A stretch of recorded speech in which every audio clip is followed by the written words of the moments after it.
Hey all, Mario here. Welcome to the Kill Count Parody, where we tally up the victims in all our favorite mysteries. I'm your host Mario, and today we're checking out The Great Mystery of Gaming. Released in 2019 by Scott the Woz. The plot of The Great Mystery of Gaming is Scott the Woz gets invited to a dinner party by his old buddy Chet Shaft. I mean, me and Chet aren't friends. We're more so he fucking hates me friends. Okay then. And while at the dinner party we see some familiar faces, and well, they get murdered, obviously.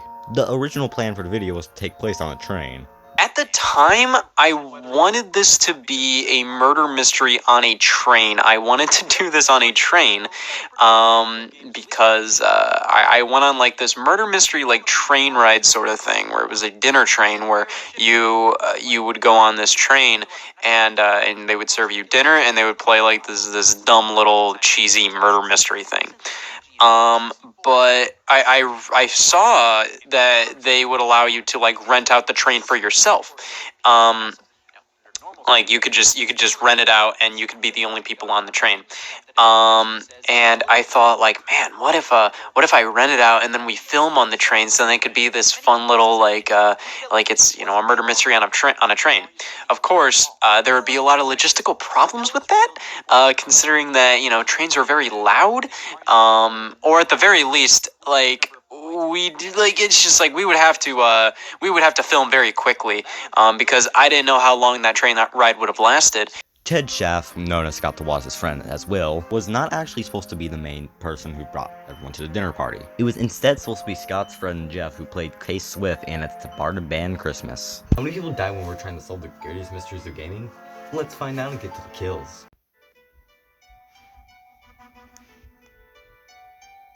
The video begins with Scott scouring his closet for the gaming's greatest mysteries. Hey Scott, want to tell us what one of those mysteries are? It's like, didn't Luigi say f***ing Mario Golf?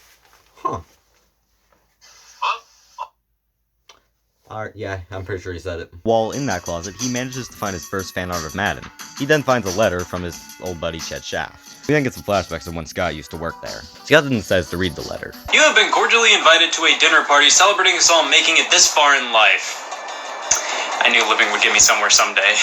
We then get some flashbacks of when Scott used to work at Games on the Shelf. You think you know how to run a business? I know a guy with a NASA shirt, okay? I earned this job! Scott says he's gonna stop by for a bit, however that means no stupid Nintendo game talk. But luckily he has a plan B, a radio, with his voice recordings. We then get a reference to me recording a kill count every time. Hey all, Scott here. Oh god, I sound like that? We then start talking about mysteries and how mysterious they are, I guess, and how they're in gaming. Like jumping the flag in Mario Bros, or Luigi being dead. Or Luigi not saying fucking Mario Golf, but instead being playable in Mario 64. And Scott even has a protest sign.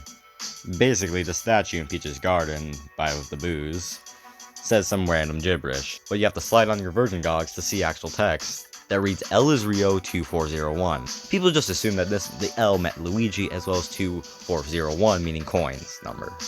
However, there is not 240 coins in Mario 64. There are files of Luigi being in the game, but he was scrapped due to unknown reasons. I guess because of time and stuff, maybe? But hey, at least he was playable in the remake version. Another Mario Bros. Free was his Super Mario Bros. Free to play. Due to stuff having screws, plus every time you beat a level, Mario looks like he's going off stage. It would then be confirmed by Shigeru Miyamoto that yes, it is in fact a play.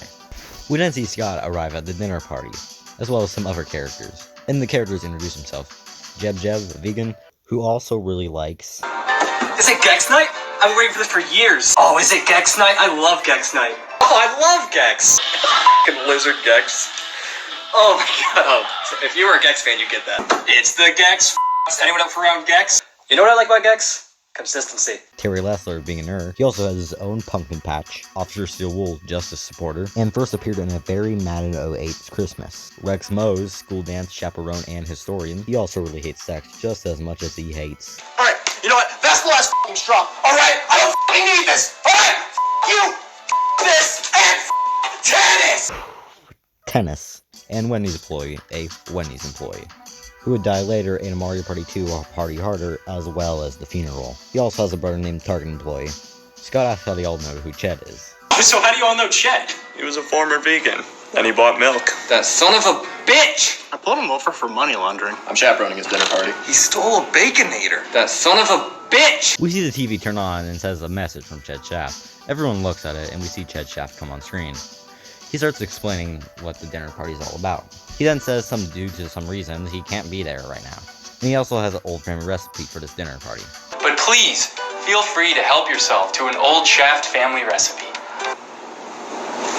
This is Jimmy John's. We talk about some more gaming mysteries such as GoldenEye, those Hell Valley Tree guys in Mario Galaxy 2, which are so scary it makes Scott change his happy place. Everybody has their happy place. They wouldn't make the t-shirts if that wasn't the case. And mine is Shiverburn Galaxy and Super Mario Galaxy 2. Such a fun level. There's fire and ice. Can't ask for much more than this. Sometimes I like to hit up to go into first-person view and look up at the mountains. Everybody has their happy place, and mine is Fleet Glide Galaxy and Super Mario Galaxy 2. Very similar to the Hell Valley Tree guys is in Super Mario 3D Land World 4-4, where this ghost-looking Slenderman creature can appear.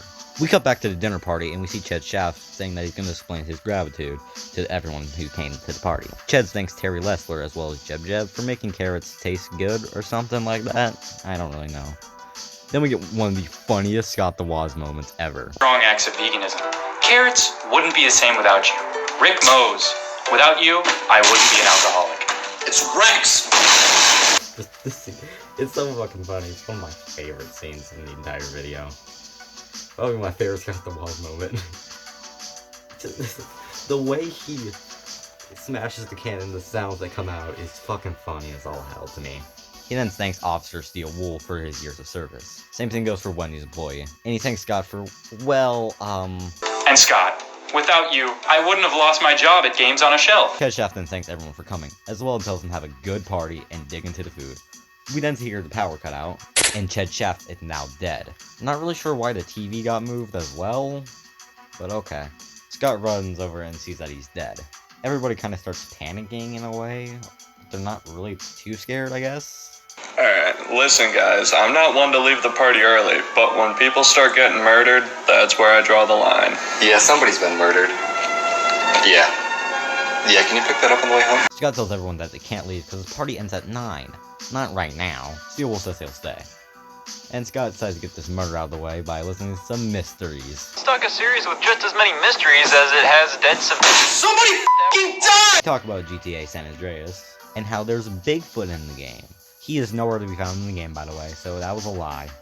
Jeb brings up the fact how everyone hated Ched Shaft. He then says that one of them might be the murderer in here. Scott tries to calm everyone with his mysteries of gaming talk. And it's about Luigi's mansion, and him being dead because his shadow's hanging. I still don't know if Luigi's actually dead. I just thought it was some glitch or something as a kid. Terry Lester then gets a bit suspicious of Scott, because of how well he's taken this and how excited he is. Jeb also thinks Scott might be the murderer, while Rex thinks it's the Wendy's employee, because no one suspects the Wendy's employee. Wendy's employee says it's Steel Wool because he has a gun.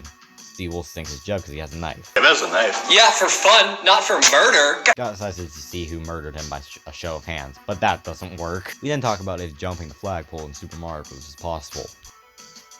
And yes, it is in fact possible, both in 3-3 and in 1-1 due to a certain glitch. Scott then has a theory that the murderer could be hiding in the building somewhere. As they get up, Terry notices something. The killer has dark hair, which doesn't really help him. Our next mystery is about Final Set. Oh, never mind, spoilers. We then see Terry, Jeb, and Rex all walking together, having a little conversation of who could have been the murderer. We're just gonna cut to the chase. Were you the murderer? The only thing I kill is not abstinence. So it's possible you killed him. That's impossible. I hate murder. So do I, but you don't see me bragging about it. Jeb says he's had enough and both leaves Terry and Rex behind, saying that they're murderers. We see Jeb walking in the dark for a little bit, until he gets to this room where he gets hit by a purple light, adding him to the count. We then talk about the Lara Croft nude code, for players 13 up. Now, Capcom never really denied that there was no nude code, or that if there was, and it was confirmed that yeah, there was no nude code the whole time. I guess this will be the closest thing that fans will get to a Lara Croft nude code being official. Don't you think you've seen enough? We see Jeb, Steel Wool, and Wendy's play walking, as we hear Jeb called I Die. We then run in and see Jeb's dead body. And yes, he is dead. Rex walks in and says that he did not see that body earlier. Also, you may notice the glitch that happens right around here. We then get some more gaming mysteries and oh god man, this shit. The screen is fine. I mean, it's not like the screen is gonna kill me at a dinner party or anything, so it's fine.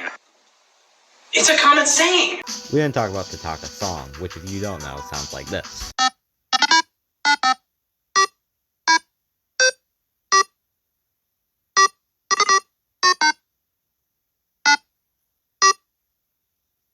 It's in a lot of games, however, it's not in Wii Music, even though Taka actually directed Wii Music.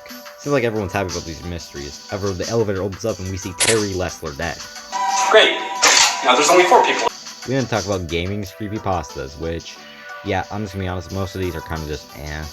Most of these are just a guy wanting to play a childhood game, or a child buying a game at a garage sale and oh, it's possessed. One of these employees decides that they should call the cops. Rex thinks they should just draw from a hat, and Scott kind of agrees. One of his employees starts naming the people, but then Rex is dead. One of the funniest off-screen deaths we'll probably see on the channel. We didn't talk about the Madden curse. I'll let Scott explain this one to you. In 2007, Madden OA released to the masses, but weirdly enough, it got prequels each year prior. Madden 1999 released and was the first one to do so without Uncle Madden on the cover. No. This one featured an athlete, and it's been a tradition for almost every athlete who made the Madden cover to soon after get injured. This is the Madden curse, and if we're not careful enough, it'll get us too. Who would have thought Madden on your chest could lead to injuries? Scott thinks that everyone's dying because of a gas leak, but he looks and sees one of the employees dead. And I am 99% sure that it's not from a gas leak. Somebody with a gun comes up behind Scott, and Scott is very concerned. The person reveals himself as Steel Wool. Scott is then surprised by this. He then asks a bunch of questions. Scott then asks a bunch of questions like, why did he do this? What was the point? Shit deserved it, he wondered. I was too shy to mention that I was the one that killed him, so I thought it'd be easier to kill everyone. Really? 5 homicides and that's your reason? Steel Wool attacks Scott, and Scott tries to fight back. He has a plan, though. He takes out his first fan on Madden and uses the Madden curse on Steel Wool. We cut back to Scott's home, and he says that everyone's being treated at the hospital. Scott then says he's gonna go to jury duty tomorrow, because, you know, murder happened. The video ends with Scott telling us if he doesn't go to jury duty tomorrow, he'll go to prison. How many people died in this dinner party? Let's find out and get to the numbers. Oops, that wasn't there earlier. What's this?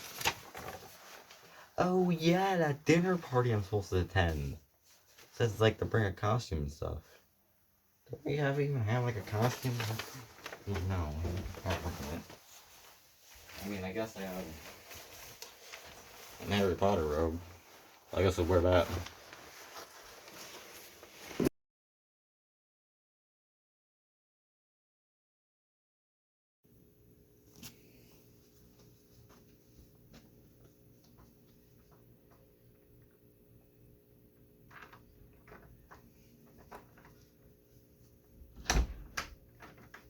Huh. Looks like some other kill counters are here. Oh. Looks like there's some drinks. And popsicles. Well, guess I might as well take some.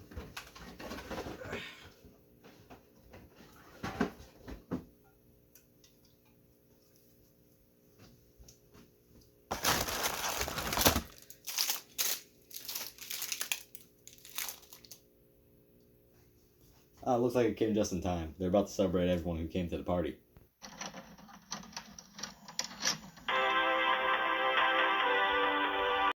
Hi, we would like to thank you for coming to this dinner party. We are so glad you all came. It's time we give you a thank you. So we should show our appreciation for you all to bring your time to come here. Dead Media and Club Dead, thank you for your good kill counts. The AI kill counts would not be the same without you two. Oh, and how can I forget about you, Mario? But without you, Mario, I would not have had a good friend like you. It's Mario!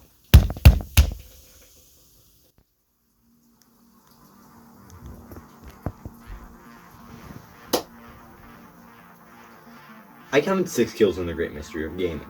The victims all being male, which makes this the 4th time we've seen an all-male pie chart. So I hope you like Blueberry, because we got it for the dinner party. With a runtime of 18 minutes, that gives a kill on average every 3 minutes. Oh, and here's a bonus. The lowest kill count we had was Mario's Nightmare with 3 kills, followed by Dada's Ouija board by SML with 4. Then Dr. Monster's Last Blue Circle with 5. After that, this kill count, the Great Mystery of Gaming, got 6 kills. Mario Party DS got 7 kills. We get a big jump in number of Super Smash Bros. Ultimate's trailers, giving us 26 kills. Then Nice Kids Revenge, which gave us 27 kills, technically. And our highest kill count, which was the first epic rap battles of history with 46 kills. Flaming Firefly for the coolest kills when we go to Jeb Jeb, as it was the most on screen when we got to see him get hit by that purple light, which was pretty cool. Also, I think his little body reveal was pretty funny as well. Rodimus' the lamest kill was gonna go to Ched Shaft. I think every kill was good as they're all funny and they're all clever. However, Ched Shaft's kill just does not make sense to me. He's having a dinner party and he's not showing up, but also, one, this is a recording of some sort, so the killer could have killed him a long time ago. Also, the power comes out at the exact time Ched Shaft gets killed, so that's a coincidence. And plus, why does the TV get knocked over? And that's it. Great Mystery of Gaming was made in 2009 and remains to be one of my favorite scatologs they use out there. Next kill count, we're going to an age, a new age. But until next time, I'm your host Mario. This has been the Kill Count Parody. On the next kill count, I'm gonna be honest, I could not think of a trailer to do for this. Next kill count is TOUHOU A New Age by Dead Media. Which is one of my friends, so that's why we're covering it, and I'm excited to cover that. So yeah, go watch TOUHOU A New Age. I put a link in the description. So yeah, go check that out. And Go should be coming out Monday most likely, because it's a shorter video, so it should be coming out sooner than expected. Yeah, that's all I gotta say.